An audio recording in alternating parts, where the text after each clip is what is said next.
Fiúk, tegyétek le az evőeszközt, beszélni akarok veletek. Tudnotok kell róla, hogy mostantól fogva a média ránk száll majd. Szóval, ha van valami, ami a lelketeket nyomja, esetleg egy titok, vagy történet, füllentés, itt az idő, hogy elmondjátok, rendben?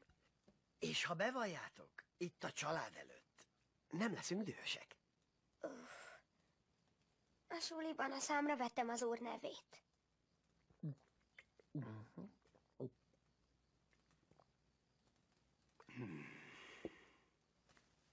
Azt mondtam, nem leszek dühös, és nem vagyok dühös. Oké, helyes. Voltam az állatsimogatóban is. Hagytam, hogy a kecske megnyalogassa a kukimat. Hogy mi? Na most, hogy ezt hogyan... Szívem, megígérted, hogy nem gurulsz be, oké? A fiúk csak őszinték voltak. Oké, akkor talán hagyjuk is. Söröztem az öreg motorossal az utca végén. És megfoghattam a felesége ciciét. Istenem. A mellét.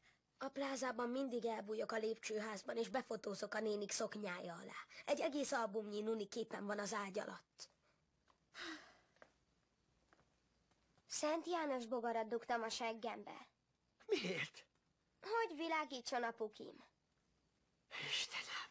Megborotváltam a kutyát, és a zacsimra ragasztottam a szőrét, hogy férfinak tűnjek. Istenem.